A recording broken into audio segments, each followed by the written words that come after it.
ఖాళీగా ఉండి బూజు పట్టి మొత్తం శిథిలావస్థలో ఉంటే దాన్ని ఏమంటాం? బూతు బంగ్లా అంటాం, లేదా దయ్యాల కొంప అంటాం. ఇలాంటివి 90 లక్షలు ఉన్నాయి. ఎక్కడ? జపాన్లో. ఈ పరిస్థితి ఎందుకు వచ్చింది జపాన్కి?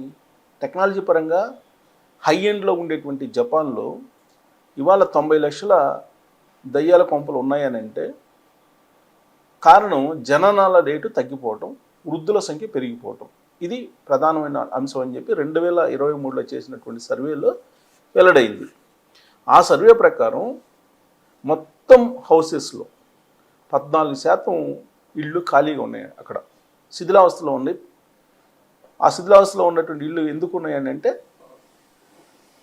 సంతానోత్పత్తి తగ్గిపోయింది, వృద్ధుల సంఖ్య పెరిగింది.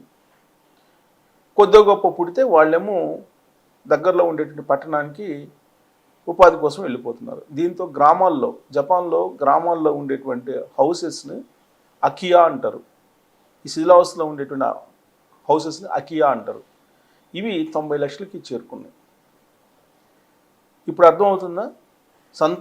సంతానం సంపద అని చంద్రబాబు నాయుడు గారు అంటే అందరూ ఎగతాళి చేస్తున్నారు. పునరుత్పత్తి రేటు తగ్గిపోతే దేశాల పరిస్థితి ఏంటి అనేది ప్రత్యక్షంగా చూడాలంటే జపాన్ వెళ్ళాలి.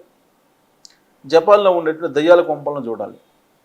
అప్పుడు చంద్రబాబు నాయుడు గారు ఏదైతే సంతానోత్పత్తి కావాలి, వృద్ధుల సంఖ్య పెరిగిపోతుంది, పిల్లల్ని కనండి అని చెప్పి చెప్పడంలో ఎంత అర్థం ఉందో జపాన్ పోతే అర్థమవుతుంది. ఇక ఈ సర్వే ప్రకారం ఇది ఇలా చెప్తుంటే సంతానోత్పత్తి గురించి అక్కడ పరిస్థితి అలా ఉంటే హౌసెస్